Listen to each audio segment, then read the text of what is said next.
What's the matter, Hangman? Can't sleep? Cowboy shit! I need my older brother! Who the fuck is Griff Garrison?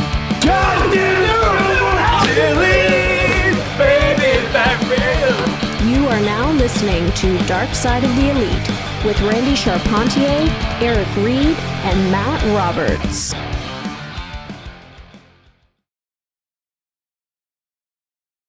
Episode of Dark Side of the Elite. I am here with my main men, Zane66, Randy Charpentier, and Eric Reed. What's going on, boys? Too sweet, you guys. Too sweet. To the camera. We are reviewing this week's episode of BTE. The band is back together. BTE number 238. And this one is on the heels of a Bullet Club reunion of sorts, at least on American soil, from AEW Dynamite this past Wednesday. And we have the Good Brothers, Gallows and Anderson, with the Young Bucks backstage at Dynamite. And we have some big dick energy right off the top with Luke Gallows swinging the Impact tag titles between his legs, and some crotch chops from Carl Anderson. And Luke Gallows asked for a cigarette right away, and Matt Jackson asked him, "Did you just go masturbate in the bathroom a second ago?" So it's getting a little weird right off the hop. And Carl Anderson's, you know what? Carl Anderson says, "We lost our minds after our run in New York." Okay, speaking of WWE, but they're celebrating and taking in the Bullet Club reunion. But Matt Jackson talks about throwing up the too sweet, how the internet exploded, but that they were hesitant to do it at first. He says, "If you've seen the look on my face, I was a little hesitant. Like, can we trust you guys? And do we have to kind of go through the history here of maybe why we don't?" Nick Jackson mentions the betrayal is real.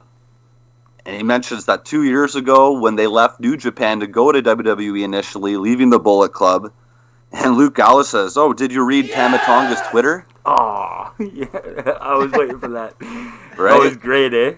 We should mention this because Tama Tonga hashtag betrayal on the clip of this on Twitter, and it's pretty much like insinuating that this version of Bullet Club is a total knockoff, a fake, and is not the real one. The real one is still in New Japan Pro Wrestling, and that these guys quit Bullet Club, they made the Elite, they left a long time ago, and that they have no business calling themselves Bullet Club, even though Carl Anderson is an OG.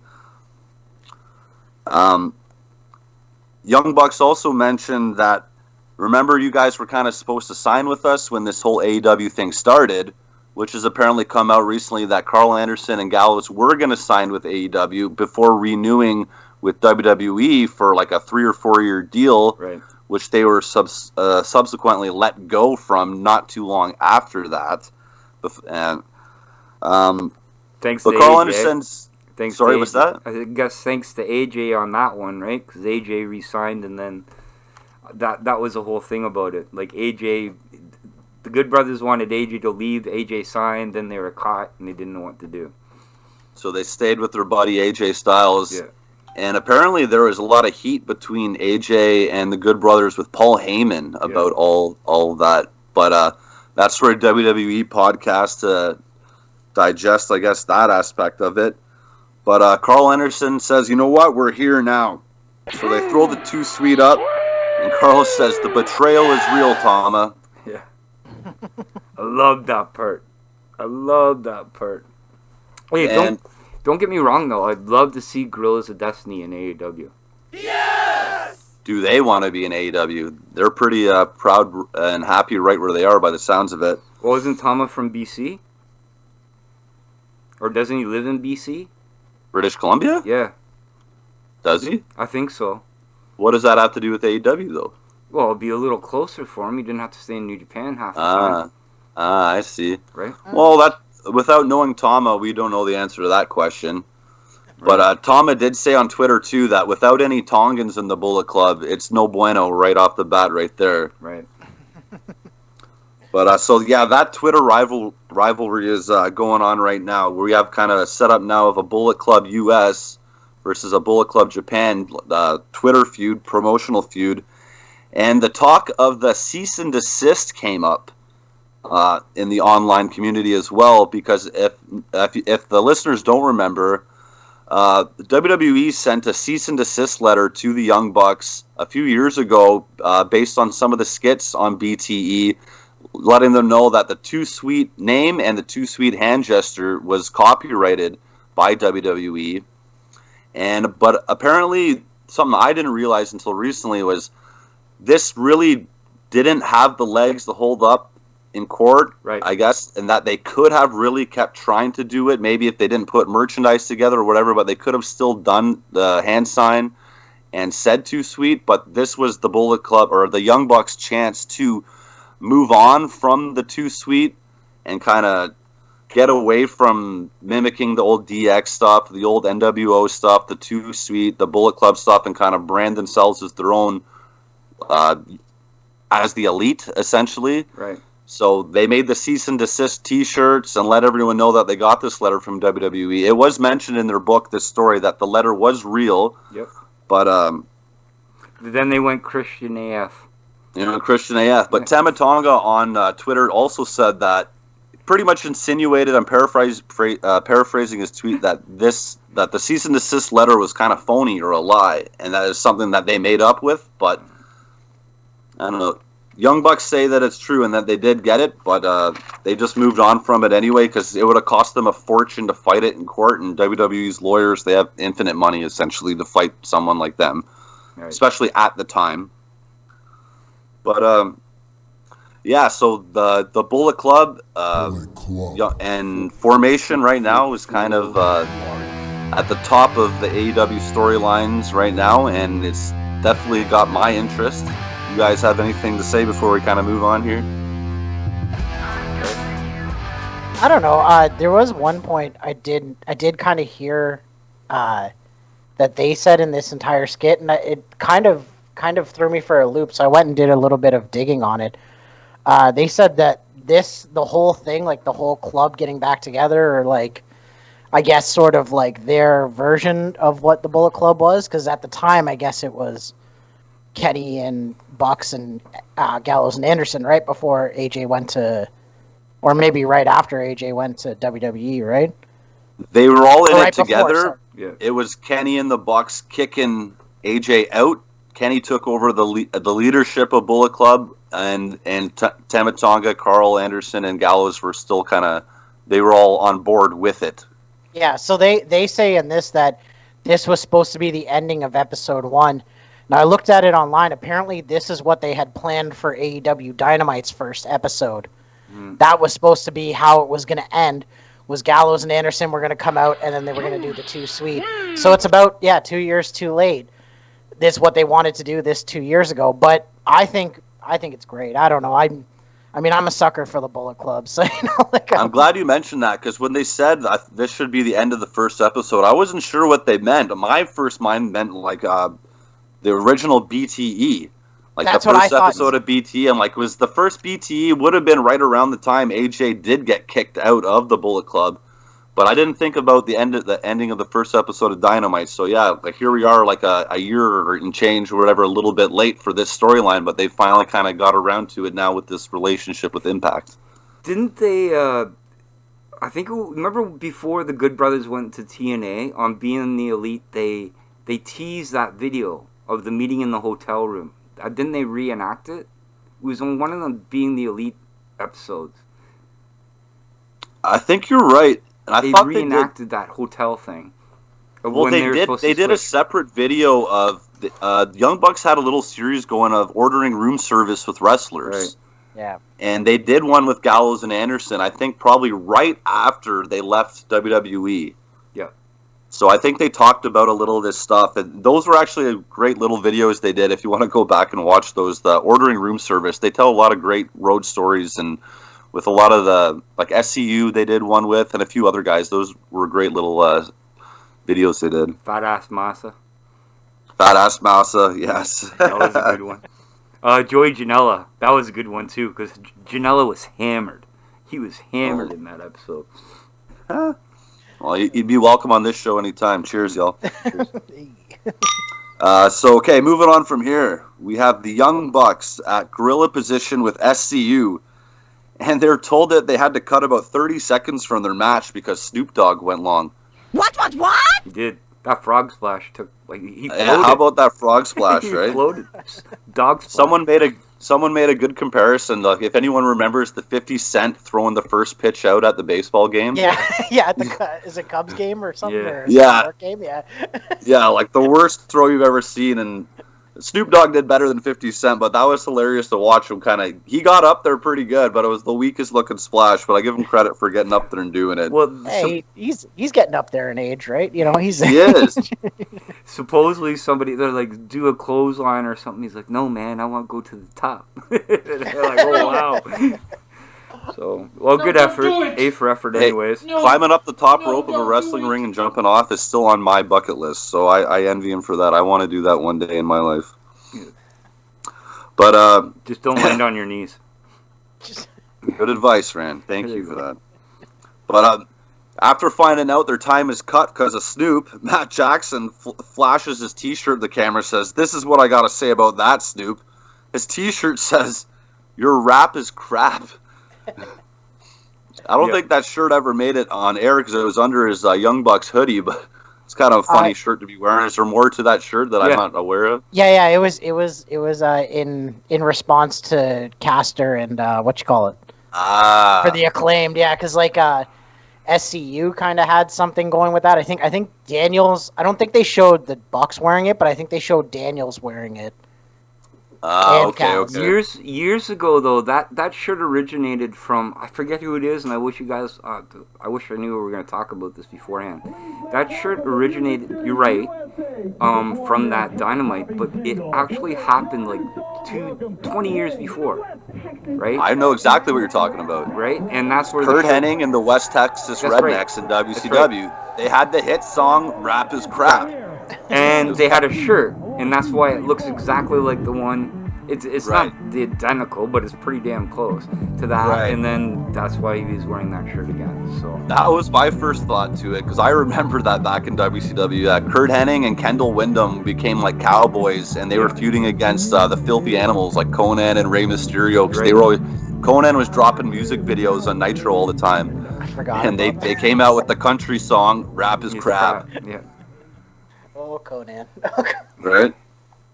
And so still backstage, Young Bucks and SCU are getting ready for their 8-man tag on Dynamite, and Nick Jackson kind of gives a little tip to the SCU guys saying, watch out for the money guns that shoot off their money, because at one point the cap blew off and hit Nick Jackson right in the face. So he kind of gives the guys a heads up to watch out for their money guns. And while Matt Jackson is struggling to buckle his championship title on the way out, he's panic buckling. And we get highlights, our weekly highlights of the Young Bucks match on the previous week's Dynamite of the 8-man tag. Young Bucks and SCU teaming together against TH2 and the Acclaimed, which was an awesome match. Fantastic match. Unfortunately for Nick Jackson, when he put his knees up to block Jack Evans' 630 senton splash, he messed up his shin really bad and thought that he'd maybe even broken it. But apparently it was just like a contusion, fancy word for a bruise, I guess. But we see Nick Jackson kind of on the trainer's table getting iced up, kind of letting everyone know what happened. But his leg is really messed up. That's good. We were just talking about that too. Did you hear the news this week as well? While we're on the topic of Nick Jackson, you hear what happened to him over the summertime? I did. Do you want to explain it to the listeners here, Rand? Well, in the summertime where we didn't see him for a bit, he had COVID. What? And that's why you didn't see him. And supposedly, he felt like crap. Like he couldn't breathe, taste, or anything for 3 weeks to a month. Mm-hmm. And when he returned there, he says that he's 100% better now, but he was struggling a lot coming back. Yeah, he said his body was covered in a rash. Yeah. And that when he did come back, like Matt Jackson had to carry most of the matches until he's kind of worked himself back into form now. But that was something they kept really quiet. I'd never heard a peep about that. Not to say that I know everything going on by any stretch, but one of your top stars has COVID like that. That's kind of a big deal, and I'm glad to hear that he's doing better. Makes sense now, too, because remember Matt was out there by himself for a little while, right? Yeah. So, I'm sorry, But, but sorry to throw topic. No. That's totally on topic with Nick Jackson and what he's been going through right now. And they even showed during the match something that I thought was funny, but now makes sense. He went to do the springboard for the Meltzer driver and kind of just slipped off the top rope, but he couldn't support his own weight. His ankle was that messed up. And he said even throwing the super kicks in that match, he could barely lift his leg high enough to throw the kicks. So, like, you even heard Christopher Daniels saying, I thought you just had too much forward momentum, and that's why you slipped off. He's like, no, like, my leg was messed, and I couldn't even do my springboard spots or support my weight anymore. So here's hoping Nick Jackson's okay, and it's nothing serious. Yes. Yes! Next segment of BTE, we have Leva Bates and Marco Stunt backstage. And Marco Stunt pretty much, he's asking Leva if she can kind of let Kip off the hook here and kind of tell the truth of that she did not let him win, because Kip's going crazy and he threw a skateboard through the wall like a lawn dart, and he wants her to tell Kip the truth, because Kip Sabian, I guess, doesn't believe her admission of letting him win, and it's been weeks now of him just going crazy thinking Leva Bates let him win. Yeah, I did since we've been talking about it too, I did a little reporting on investigation. Thanks, Eric. I can see you laugh at me. You know that. Eh? Leva actually streams 3 times a day now. So if you look, yeah, she does like a geek channel, a game channel with the other AEW wrestlers, and then late night with a popular gamer streamer. So I guess she's really into it right now. I like Leva. I just don't enjoy this segment with Kip, that's all. Yeah, fair enough. I don't think there's much more to be said about this than we've already said. No. Nope. And we'll see where it goes. Moving on from here. We get highlights of the Bullet Club beatdown to end the show last week, where all the baby faces from the crowd were storming the ring, and the Bullet Club guys were just hammering them, knocking everyone out of the ring, leading up to the now famous Too Sweet photo, Bullet Club USA reuniting, and we show them doing their promo photos backstage with Kenny, the Bucks, Gallows, and Anderson, and they all put the Too Sweet in the middle, and Kenny just has to get one more dig in at John Moxley. Says, just like the Shield, eh, guys? So they all put their hands in the middle, just like the Shield. Suck on that one, John. Yes! I enjoyed it. Like, the ending of Dynamite last week, I really, really enjoyed. Everything about wrestling last week, in AEW anyways, I really, really enjoyed. The Smash Night one was amazing, and looking forward to this week's as well. I'm glad they're sort of tying the highlights from last week, just in case people don't miss it, and showing what's coming up next. So I've been enjoying it. Like, everything about wrestling in AEW right now, I've been enjoying a lot. I'll admit, I wasn't too sure with John Moxley making his return, if the program with Kenny would continue with John or if he would spin off from that. But I'm glad to see they're keeping John in that title program. And, like, he's still in that main event scene seeking revenge. So it's going to be John Moxley, by the sounds or looks of it, like, kind of heading up that babyface side, going against Kenny and the Bullet Club. Yeah, while we're on Moxley, spoiler alert, yesterday we were talking, Kenta was seen in Orlando and tweeting about it. What? Just heads up. Right. So would that indicate that Kenta has come to the United States to do that U.S. title match here, or? You never know. I don't know. Yeah, we'll see, right? It'd just be speculation on our part. Imagine him, Mox comes out or whatever with the Bullet, like, to do something against Kenny, and then Kenta comes out, running out. That could happen. And if that does, that would mean there is a working relationship with New Japan and AEW if that happens. I hope so. Right? Yep. Moving on from there, we are at the Dark Order lair, and our boys, and 5 wants to host another party. And John Silver says, "You dirty dick motherfucker. Your New Year's party fucking sucked." He says, "Don't you guys remember? And we get a Wayne's World-esque flashback. So we flash back to the Dark Order sitting around a big table at one of the rooms in Daly's place. Kind of where they did the one-chip challenge, that big party room they use for a lot of skits. And they're all kind of sitting around there looking bored as shit. And Five says, do you guys want to try some of my mom's wine? No. You guys are having fun at my New Year's Eve party, right? No. They're ripping on him. John Silver says, this party stinks worse than your asshole. Yeah! Five lets everyone know you spent so much money on this room. Alex Reynolds wants to know where the decorations are. And Five, it's, right? Five says he invited the creepers, but they didn't show up. It says Five wants to know, okay, you know what? What if we shared our New Year's resolutions? Try to liven this party up, get people engaged. Let's share our New Year's resolutions for 2021. Good idea. Right? So we go around the table. We'll start with John Silver. It says, last year I lost my best kisser in the world to Emilio Estevez, the Mighty Duck Man. This year I'm getting my title back. Go get him, Johnny. So John's going to get his best kisser title back. And 10 was reaching over the table for a smooch as soon as he said that.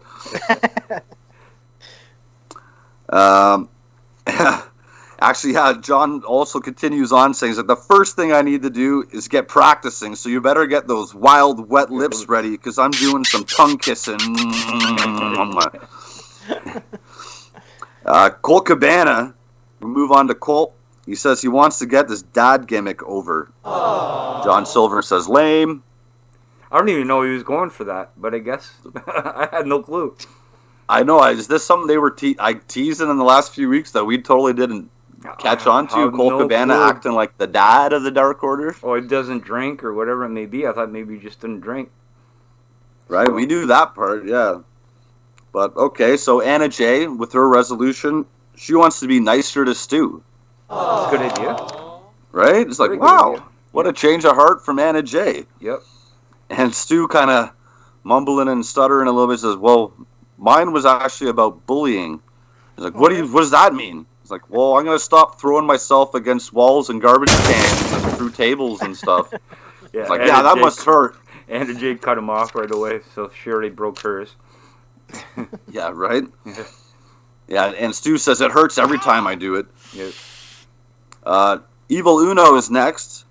He said he's already had his first childhood dream match, but his second childhood dream match would be a match with Hacksaw Jim Duggan. Oh! Get on it. Is Hacksaw still going strong? Could Hacksaw still have a match? I don't even know. Questionable. Questionable, right? No! The worst ever was back in the day, WCW had Hacksaw join Team Canada with Lance Storm. Yeah. Ultimate American guy, come on. Yeah. But moving on from Uno, we have Alex Reynolds, and he wants to come up with a badass catchphrase. Yeah. He even put it on Twitter this week, too. Put me all your catchphrases so I could hear it. He wants some fan feedback on Twitter of could be his new catchphrase. And Evil Uno suggests Bingo Bango. Bingo Bango, yeah. Bailey's thing, too. Ding Dong, Bingo Bango, everything, right? John Silver said something, too. All I could make of was, how about, woo-wee, I'm Alex. Yeah. Is that all it was? Yeah. Can I do the next one? Can I do the next one, Matt? Please? Go for it. I'm sorry. If not, it's cool. Then we got to the funniest one. I fell over on my chair. This is why I want to say this one. We go to 10. And he says he wants to quit gambling. Big bottle of Coke on. I couldn't stop laughing. I couldn't stop laughing. The way he set it up was awesome, too. He says, guys, I picked up a bad habit in the last year. I need to quit gambling. And yeah, it takes a big rip. It's like, oh my God. So funny. Just blatant drug use here on BTE. My goodness. Powder sugar. I honestly thought, Randy, when you got so excited about that, you were so happy about the Colt Cabana suggestion. And I was like, oh, this is the most dad thing you've ever said. Hot dog? Yeah, hot dog, we've got a wiener. Hot dog, we got a wiener. Thanks, Eric.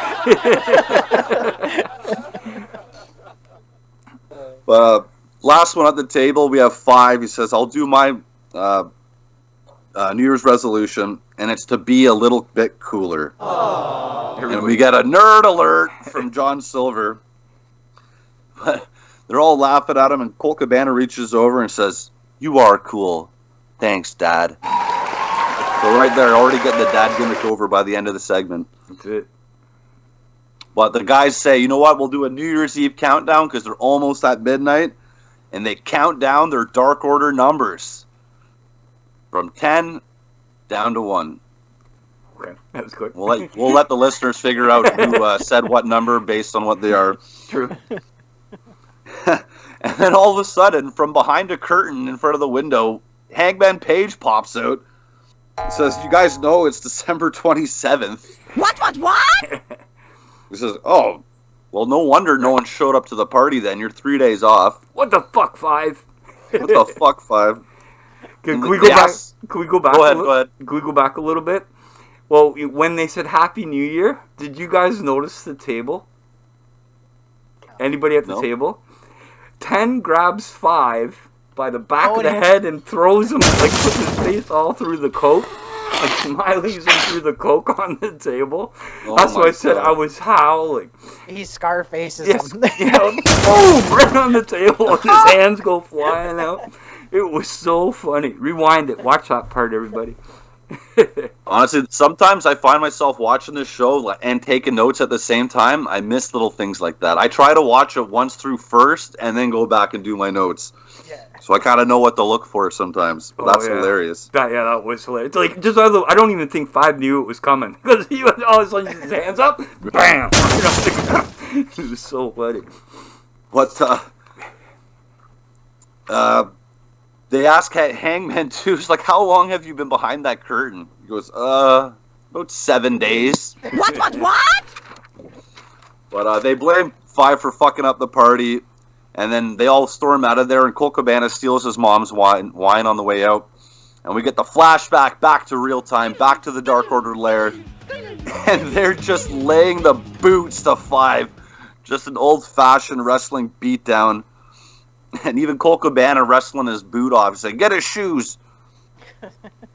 So they lay the beat down on 5 for throwing a shitty New Year's party. And end scene. There you go. Good segment. Right? Enjoy Next up, we have Private Party. And they are hyped from chilling with Snoop Dogg. Isaiah Cassidy says he's got the gin and juice and a little sticky icky or something ready for Snoop Dogg to go. And we get Matt Hardy entering the scene. They're hugging. They're brothers. They're jumping up and down. They're excited. He says, "My future kings." That Matt Hardy says, "You guys are killing the cameos right now. You're white hot. You're raking in the money. And do you guys want to cut me a check or pay cash or what? I need my 50%. So Private Party are kind of taken aback as if they don't remember signing contracts last week. And they kind of have a little meeting of the minds together, and they go. Isaiah Cassidy says, Matt Hardy's like, "Can you read?" Like, "Read what? Does it say dickhead on my face?" Does it say dickhead across my forehead? And Matt Hardy lets them know, "You guys signed a contract, and the contract he allowed them to have third parties, money coming in. It's in the fine print. Didn't you read it?" And Private Party's kind of like, "Oh shit, we're fucked here." And Matt Hardy's not happy with their attitude, and in fact, it reminds him of the Young Bucks. And the only reason Snoop Dogg even did a bit with them is because Matt Hardy and Snoop go way back through the years, and that everything they've been doing, they owe to Matt Hardy. Private Party owes everything to Matt Hardy. He wants his 50% from the cameo appearances they've been doing, and Isaiah Cassidy's not happy about it. But I guess he sweet talks them again to thinking everything's okay. He lets them know they're going on a run, that their Private Party's destined to be AEW champs, and that they'll settle their business later. This is the part I don't get. So, last week when he was discussing their like their partnership with him, where he's taking 60% of their earnings or whatever it is. Yeah. 30 and 30. Yes. No cameo or Twitch. Yeah, that's what he said. He said no cameo or Twitch, and now he wants the cameo money too. What an asshole! Oh, okay. I didn't realize he said no cameo or Twitch. Yeah, he said any third-party stuff they can keep. Any third party is yours. Now he's asking 50%. This is private party's fault for not reading the damn fine print in these contracts. Matt Hardy is just sliding contracts to the whole roster right now, getting every penny he can from them. The truth is the truth. The truth is the truth. So yeah, moving on from there, we got Griff Garrison standing in the hallway when we get a little game of Guess Who, Peekaboo. Chris Statlander covers his eyes, and she says, "I'm going to abduct you," and puts him in a friggin' chicken wing and wrestles his ass out of there. And that was it. That's it. So Chris Statlander has abducted Griff Garrison, and we will come back to that a little bit later. Quick little segment. Yep. And we transition over to the Young Bucks dressing room. And the dressing room is just a mess. We got Matt Jackson complaining about how messy it is. When did we get a slot machine in here? There's wrappers everywhere. There's a Jaguars helmet. And Frankie Kazarian says, "It smells like a bum's nutsack." And they get a little glimpse of his phone, and he's looking at the cover for the anger management movie with Jack Nicholson and Adam Sandler. Yeah. So he's doing his anger management. And the Young Bucks are complaining, like, there's 12 dark match guys with all their stuff in here. There's not enough room. But Frankie and the Bucks are chatting. They said they had great chemistry in their match. They liked the SCU trigger, where they had Frankie and, was it Matt or Nick did the BTE trigger, but SCU trigger. And Frankie just says he's taking anger management seriously. He shows them the movie that I just described. And we get Matt Hardy once again entering the room. Yay! Says, "This place is a disaster. You guys are main eventers." And he wants to know, is the Bullet Club back? And the guys say, it's kind of complicated right now. But he pretty much insinuates that you guys are too big league to be in a shitty, messy dressing room like this. And Matt Jackson says, "You know what, Matt? You've been a dick and an asshole lately, but you're kind of right." And Matt Hardy lets them know that he's been investing in Daly's place and that he's got a room for them, especially if the BizCliz is back. They're going to need more room than this. Did you guys see when Matt was complaining about the room? He's saying, "Oh, it's a mess everywhere. It's a mess everywhere." And he goes, "There's Gatorade all over the place," and he's like literally dumping it himself as he's doing it. The powder Gatorade. Yeah, the powder Gatorade. Sorry. So Matt. No. Matt Hardy grabs the Young Bucks. He takes them to a new room. It's this nice big room. Lots of room for fun and activities. It's nice and clean. There's 2 bathrooms there. There's hand sanitizer, which in a time like this you need. There's a phone. There's a mirror on the wall. There's an HD TV, better lights. There's a fridge. And they say, "You know what? It's time to move in." And Matt Hardy's got a key for the room, but he wants them to sign for it. Uh-oh. So we know what Matt Hardy's been up to lately. He's going to trick the Young Bucks into signing a piece of paper. Pro wrestling and Matt Jackson, money. Right? So Matt Jackson does the old autograph face he used to do. Do you remember in the early BTEs? He would sign an autograph but just stare right into the camera. So he does that. He signs the paper. And they leave the room. And there's apparently on the outside of the wall, it's the coach's room, which Matt Hardy rips down the sign, slaps up an EVP room there. And so the Young Bucks, they hope that wasn't a contract that they signed, and they hope it doesn't bite them in the ass, but they just put pen to paper with Matt Hardy for a key to this new dressing room of theirs. And hopefully they don't get screwed, which I think we all know where it's going. Is there anything else you guys want to add to that? I tried to describe it the best I could. You did a great job. No. There's not really much to it. They are going to get screwed. Yeah. They're going to get screwed. We might even find out by the end of this episode. Hey, that room had HD mirrors, by the way, too, as well. Yes, they did say HD mirrors. 4K mirrors. No, 4K or was it HD? I don't know. HD. They ran a little Windex over it before they shot. So Yeah. we go back to Chris Statlander, and Griff Garrison is broken free, running out of a room down the hallway, and Chris Statlander is chasing him with a curling iron. And she makes a note. Is it a hair straightener? Yeah, it's a hair straightener. Forgive I me. only know that from my emo days. You know what I mean? But Chris Statlander makes a little note to herself that phase 1 of human experimentation has failed, and her first victim has escaped. So I guess this is going to be Chris Statlander as an alien is going to be abducting and testing experiments on guys backstage. Fantastic. Fantastic. Where do I sign up? Jesus. Area 51 sign I'm holding. I'm joking. I'm joking. Moving on. Moving on. Up next, we got Brennan Cutler, and he's excited about the streak he's on, and he runs into our best buddy here, Matt Hardy. Yay. So Matt Hardy says, your moniker, 2-contract Cutler. He's like, that's nice, you got 2 contracts, eh?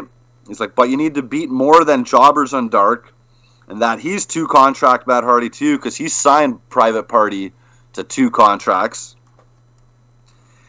And he'll get him on Dynamite if he wants to sign with Matt Hardy. It's like, who's the biggest, baddest dude in the locker room that you could take on? Lance Archer. No. Brennan Cutler says, the Scorpion? Sting? Yeah. And it's like, the Scorpion? Who describe Sting as the Scorpion? Not in a long time, anyways. Not in a really long time. Like the Scorpion. I mean, unless he means the Black Scorpion from back in WCW days. But Matt Hardy suggests Luchasaurus and the prospect of a dragon versus dinosaur match. That's actually pretty smart, you know. It is, and that tickles Cutler's fancy. He loves the idea of a dragon versus dinosaur. And if he did sign with Matt Hardy and get on Dynamite, he would now be 3-contract Cutler. 1 for BTE, 1 for Dark, and 1 for Dynamite. Which I think his 1 contract probably covers Dark and Dynamite, but we'll leave that out. So Matt Hardy says, I'll be watching. I'm always watching. So he's got Brendan Cutler's attention with this. Cutler likes the idea. Get a match with Luchasaurus, Dragon versus Dinosaur. I do love the one thing he says to him. He's like, when he says you deserve both of those 2 contracts, you know, you're working hard, you're on a winning streak. He's like, you're practically Brandenburg, which I thought was hilarious. Yeah. That's right. Next up, we have our boys, Silver and Reynolds, our recruitment specialists. And they're asking about, you know what, the guys we've been going after jabrones. We've been going after Tom, Dick, and Harry. But John Silver, he wants the best Tom, the most Harry, and the biggest guy with the biggest dick. And so Al, John Silver's been calling Alex Reynolds Al this episode, so his buddy's Al from now. He's like, well, who is it? And John Silver says there's only one person he's been thinking of, and he'll give you a hint. Hey, it's me, Sting. What? And Alex Reynolds says, oh, Robert De Niro.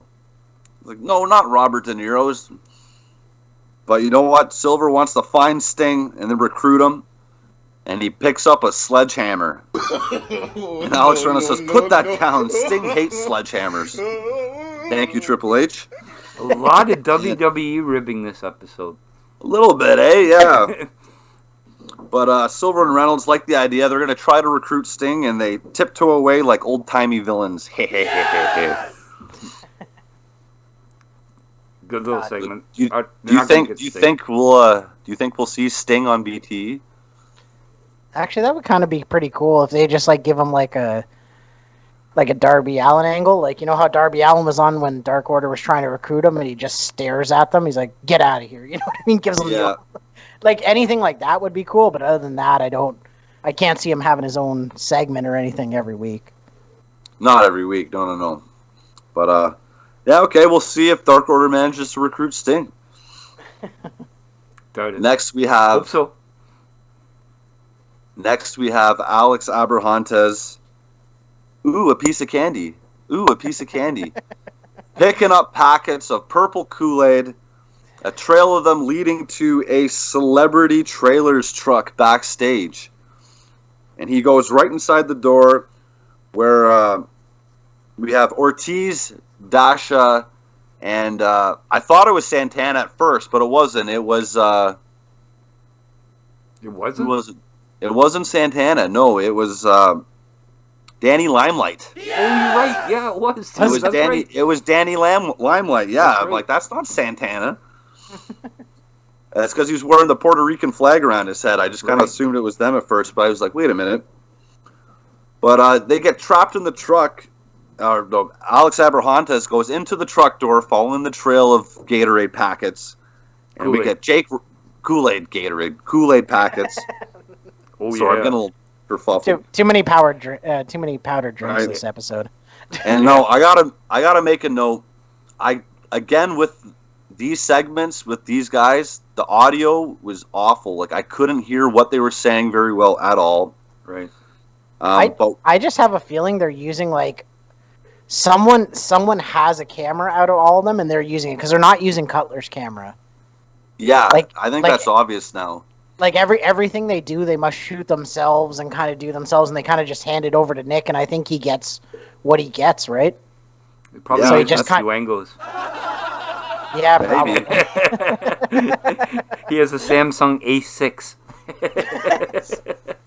Sorry. But what I wasn't clear of, what was the purpose of this truck and like what it was gonna do? Because we got Jake Roberts here on BT this week. He comes out of the truck door and Dash asks him, is this gonna work? And Jake Roberts says, of course it's gonna work. He hasn't lost anyone in a long time. So what is this implying, that Jake Roberts is gonna cleanse him of his evil or do what here? How did you guys interpret this? It's Kool-Aid rehab, baby. Kool-Aid rehab. Yeah. He's got to lay off that purple shit. You know what I'm saying? And Jake the Snake is the master of rehab. I think he was just trying to scare the shit out of him to get this Dark Order out of him. That's the way I took it. Like Right, scare him, right. Like throw him into the snake pit, and then once you come out of the snake pit, that's all you think is the fear of the snake instead of forgetting about the Dark Order type thing. He'd like to Sure. play a game. He had a little snake coming out of his shirt too. Did you see it? Oh no. Oh, he had a little rubber snake coming out of his chest hair. It was funny. But we get a little flash here to a little graphic that says 2 hours later. Yeah. And they knock on the door again, wondering what's taking so long. And Alex Abrahantes comes out all smiles. He just walks by them. And Jake comes out all smiles too. Says, hey, trust me, he's fine. With a bit of an evil laugh at the end. And he's drinking the purple Kool-Aid too. So not only did it not work, but now Alex has gotten Jake on the Kool-Aid. So maybe Jake and Alex will try to get themselves in Dark Order too now. Weird. Again, still confused. Who is recruiting them exactly? Like, what is going on with this fucking Alex, segment? the Put your self-recruitment application in spelling. already. Get it over with. Do they have callbacks or like what's going on? Like, did he make the third round or what's going on? Oh, jeez. Up next, we got Luchasaurus and Leva Bates backstage. And Luchasaurus wants to know why dinosaurs are relegated to stereotypical movie roles like Jurassic Park. Why don't they get any human roles? But we get Brendan Cutler joins them and says he wants a dragon versus dinosaur match. And Luchasaurus rips him, saying dragons aren't even real. They're a mythical creature. He lived through the Middle Ages, and that the fact dragons didn't actually exist, and people wrote them in after the fact, and he's kind of pissed off about that people are forgetting about dinosaurs. But we're getting a 1 week build from now until, I guess, Dark next week. Yep. And it's going to be Luchasaurus against Brendan Cutler, dragon versus dinosaur. That's our build up here for that match next week on Dark. That should be a good match. It should be all right. What if I think it's going to be a good match. Will Brendan Cutler sign with Matt Hardy to get his ass on Dynamite? Hey. or No, will don't Cutler do it. get squashed in 5 seconds? No. Yeah, is this the end of the winning streak? How many wins does he have? 7 or 8, right? So 8 seconds. Something like that. 8 seconds. I don't Yeah, know. this might be maybe getting squashed by Luchasaurus pushes Brendan to join with Matt Hardy. Maybe. I can make you a star, Brendan. Next up, we have Nyla Rose and Vicky Guerrero picking up where we left off last week. The Nunsters are back, baby. The Nunsters. And we get the answer to our question of where this was going and what this meant. And it's Vicky Guerrero's excuse to go into the hallways asking people for charitable donations. And I'm not sure who it was, but someone gave her $2. Says $2. Excuse me. But she makes a little bit of money, and she comes back out to the other side of the doorway with a handful of cash. She goes from $2 to a big stack of bills. Hooks Nyla Rose up with one, sends her in to make some money as well. Nyla Rose goes and asks someone for donations and just sucker punches them right in the face, steals their money, and runs off. Yep. Took the poor AV guys all his wallet. Yeah, it's just, the crew guys backstage are getting punked by Nyla and Vicky, suckered in for their donations. And Nyla and Vicky are just straight up robbing people. Yeah, they're bullies. They're bullies. Yeah. So maybe Stu Grayson will have beef with them next because he's against bullies this year for 2021. Yeah, there you go. Chill out. Be fucking cool, man. Anything else on that? I thought it was funny. I did like funny. this. I did not like see the it going sucker this punch. way. Yeah. Sorry, Eric. What'd you say? No, I said I love the sucker punch from Nyla. Like, it was just perfect. Way out of the blue. Oh, yeah. I was like, holy shit. Yeah, way out of the blue. I wonder if this is just a one-off segment or if they do this again. But funny little segment to get them on the show. I didn't mind it too much. It was a little bit of comedy. That's right. Which is what this show is primarily about. Comedy mixed with some legit storyline angles stuff. So it's, as we know, it's always a fun watching BTE. That's it. I'm interested to see if they start debuting that gimmick on TV, though. The My whole gut dynamic. says no. I would hope think so. not. It seems kind of weird. Yeah. I don't think so. But up next, our main event of the evening, our BTE title match. Woo. And this week it is Flip Cup. As Eric predicted.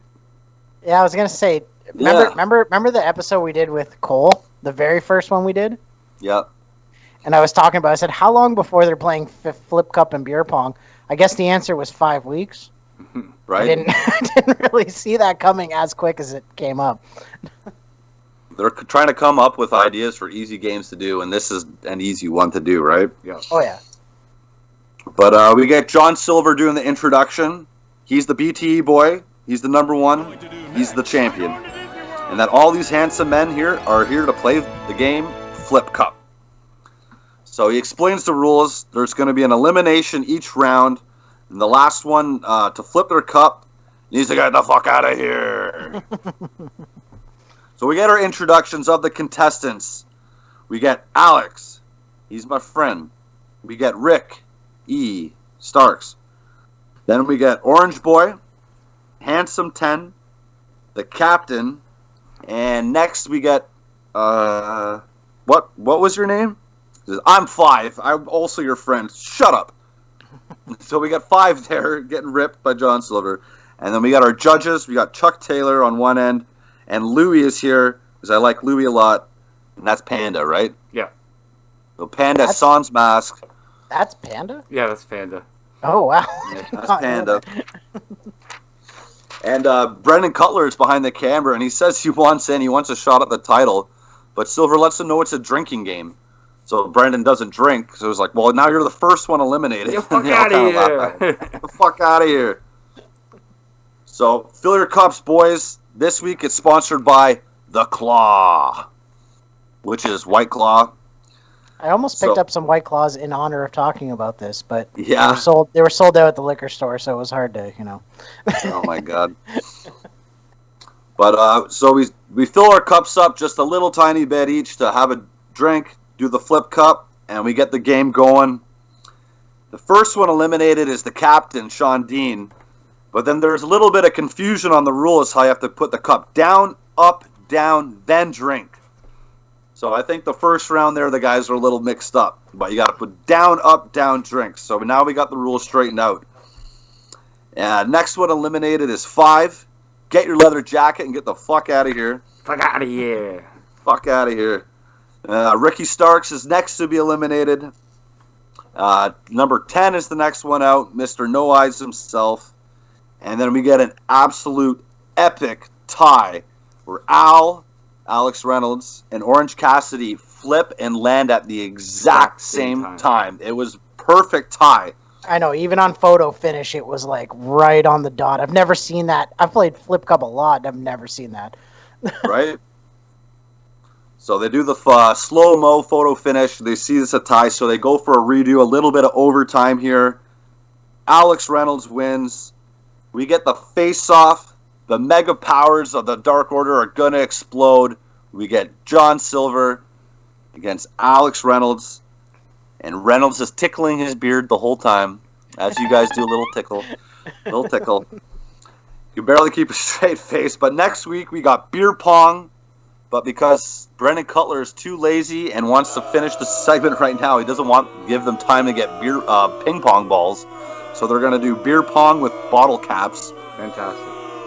And next week, we're going to get the segment that they filmed already, I'm sure, of beer pong, Alex Reynolds versus John Silver with bottle caps instead of ping pong balls.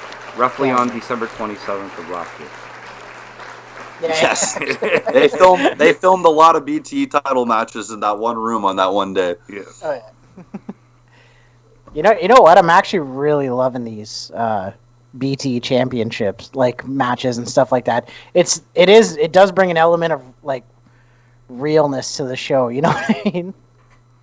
Yeah, it's little games that you'd be playing at home with your friends, whether it's drinking games or whatever, and like they're filming literally real life games that's not pre-planned, it's not a shoot, it's nothing wrestling about it, it's just you're just capturing what actually happens live. And John Silver keeps winning them. He's had the belt for a while now. Yeah. And well, they're also mixing in number one contendership matches to stretch these out a bit too. Yeah. But towards the end of the show here, we're almost at the end. Marathon episode today, over 40 minutes. And we are at the airport. And we got Nick Jackson sitting there and someone beside him sleeping. Was this Brendan Cutler or Matt Jackson? It was Brandon Cutler. Brandon Cutler snoozing at the airport with his glasses on. And then we get a clip to them near the terminal. And Brandon Cutler has fallen asleep again, except this time standing up, leaning against the post. Supposedly he can sleep anywhere. Or he sleeps everywhere that he can. I have the same ability. I can fall asleep anywhere. Used to be the king of sleeping in class at school. But that's it, the last little bit of the show, except we get a rewind quickly to find out that Matt Jackson is trying his key to his new dressing room that he has acquired from Matt Hardy after putting pen to paper. And wouldn't you know it, the damn key doesn't work. What do you mean? Yeah, that's Guy. it. Matt's angry. No, I gotta pee so bad. Oh. Yeah. I thought you were just angry. Few moments later, a few minutes later, a few inches later, 12 seconds later, 3 days later, 3 weeks later, many months later, 6.5 hours later, 1 eternity later, 2,000 years later, 3:28 a.m. tomorrow, day 2, day 3, day. So what did everybody think of the show, BT this week? I don't know. It was a good episode. It was a little long for my liking because I mean normally they do about half an hour, so I think this is a little bit crazy to do these like 40-minute episodes. But I think they had so much leftover footage that they didn't know what to do with it. So it makes sense why it was so long this week. What were yourself, Matt? I didn't even think about that a lot of this stuff was footage that maybe had been planned for a week or two previous, but with everything that had happened with Brody Lee, that I didn't think that this was maybe kind of stuff that they wanted to put out. That's a good point. But overall, though, I thought it was a great episode. All the stuff with Bullet Club and rejoining in AEW is extremely newsworthy and is the buzz of the wrestling world right now. I'm extremely interested in it. Can't wait to see where that goes. And the rest of the show, the Matt Hardy stuff, week to week here, like we've been kind of back and forth on hating it, but still following it pretty closely. Matt Hardy took up a lot of the show again, so that wasn't great, but he's been a big part of being the Elite recently. So at least they progressed that storyline a bit. And then we got a couple little things in there, like Chris Statlander making her kind of return in the last little bit, just short little bits. The Kip Sabian and Leva Bates thing is still going on, unfortunately. Frankie Kazarian, not much follow-up to him joining Anger Management, aside from that one segment with the Young Bucks in the dressing room. So we'll see where Frankie goes from here, if there's much follow-up to that or at all. But yeah, it was a mammoth episode today, 40-plus minutes to get through. But I'm not going to complain. I love all the content from AEW. All in all, I thought it was a great episode, and I actually wanted to jump online and have a watch at the Road 2 series that they've been dropping for New Year's. What was the last episode of Dynamite called? New Year's Smash. Yeah, New Year's Smash, yeah. New Year's Smash, yeah. They dropped a couple Road 2 episodes on that. Should be good.